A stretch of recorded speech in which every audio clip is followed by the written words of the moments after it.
After helping Mulan and Shang fall in love out of nowhere, it's time to head to Beast's castle, a gloomy, downtrodden manor with terrible lighting and swarms of Heartless. The group chases one into the parlor, which is a room in private estates or public buildings where one receives guests. Somebody hands you a guest, and you put it in a chair in this room to wait while you finish torturing prisoners in your dungeon. Well, this parlor is receiving many guests in the form of shadow Heartless infesting the floorboards, and we encounter another instance of there being unlimited enemies until the guy we're waiting for shows up and kills 3 of them. In this case, the beast lumbers in and walks towards a glass case containing a single shining rose, shrugging off Heartless and knocking Sora, Donald, and Goofy on their ass too. Aside from that, he pays them no heed at all as he walks back out the parlor door with Rose case in hand. Goofy wonders if he forgot who they are, and Sora says that with all these Heartless around, something must be up. Donald is just rubbing his face in pain like, why did he have to do that? Because his defense stat is lower, so he got hurt more. After not equipping the Hidden Dragon Keyblade because that shit sucks, we venture back out into the entrance hall where Donald says he saw a lady at the top of the stairs to the east. Goofy assumes it's Belle, since this is the Beast's castle, and Sora's like, yeah, maybe so. Who else do you think it would be? You think the Beast got a side chick? Granted, the castle's big enough she could probably live there without Belle ever finding out. But we enter Belle's room and she says she's happy to see us, and it's at this point I realize my monitor is on some weird brightness setting. You can't see it in this footage because it recorded normally, but the whole time the lighting of Beast's castle on my monitor was making Sora look as brown as the Beast. He looked like Aladdin's cousin after a tanning bed accident, but it didn't come through in the recording, so you unfortunately have no visual aid to boost the strength of those jokes. Belle tells us the Beast locked up all his servants in the dungeon, presumably to eviscerate and dismember them. Just kidding, but they're still there, so we gotta go rescue them. On the way, we stop by these 2 suits of armor that appear impassable, except they absolutely do not. You could squeeze a large body Heartless in those corners and still have room for Brendan Fraser. Blocking our way to the dungeon is the top-ranked waifu of Kingdom Hearts 2, the Wardrobe. Attempting to push her to the side wakes her up, where she moves right back to her original spot, and so we must initiate a fun little minigame where we force ourselves on a sleeping woman and stopping when she starts to stir. It's a combination of finesse and edging, and Sora proves he can succeed at both.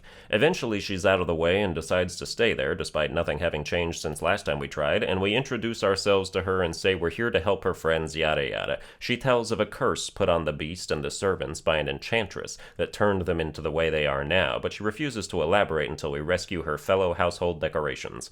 But as we approach the big door that leads to the dungeon, we are greeted by 2 heartless best friends who bro-fist each other and hold hands because that's what homies do. You have to admire the bro-y ways these 2 interlock their fingers and clasp hands together in a symbolic gesture of hetero friendship. It doesn't even seem right to fight them. They're a tighter-knit group than Sora, Donald, and Goofy could ever hope to be. It gets a little sadder when you do battle them, though, and realize it's just one possessor that's decided to inhabit both sculptures simultaneously so he can pretend he has a real homie. But best leave the play acting for the nursery, cause once you enter battle with the Trinity Bros, you've signed up to get knocked down. After defeating the boss, the group runs into the dungeon and sees a candlestick, a teapot, a cup, and a clock, and think there's nobody to rescue, as if they didn't just assault a talking wardrobe. The assortment of animate objects hops over to them and reveals themselves, and Donald is all too eager to get real handsy with Cogsworth in particular. They finish the story of how they were cursed by the enchantress. They say an old beggar woman had come to the castle and asked for shelter, as if her raggedy ass belonged to anywhere near such an upper-class estate. As they explain, Donald continues to play with Cogsworth's innards until he gets fed up and demands to be put down.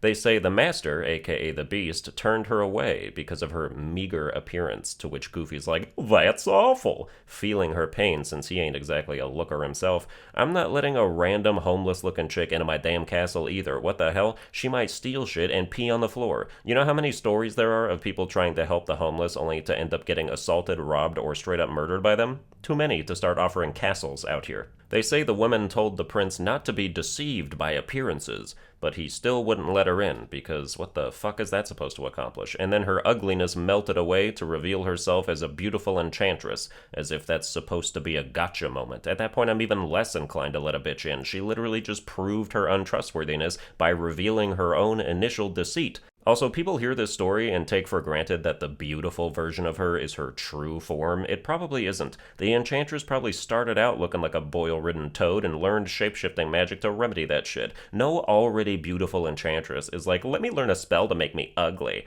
And yet she claims to have the moral authority to turn a prince into a beast because he didn't let a lying, mischievous wench stay in his parlor full of valuables, and she even turned all his servants, members of the working class, into household objects too for no reason. This Enchantress should be lit on fire. There are no heroes in this story, and no lessons to be learned. Anyway, everyone decides to go find the Beast and see if they can talk some sense into him. In his room, a member of Organization 13 tells the Beast that Belle is scheming to take everything he has, his castle, his precious rose, and his life. Bro, what? This is some QAnon shit right here. Next you're gonna tell me she's part of a child trafficking ring and was on the Epstein flight logs. Hashtag release the client list. Sora and the others enter the room, and the hooded man disappears, leaving the Beast in his enraged state to contend with them. After about 45 seconds of, "Please, master, please, control ya, please, master, please, control, please, master, please," we successfully snap the Beast out of whatever heartless adjacent trance he was in.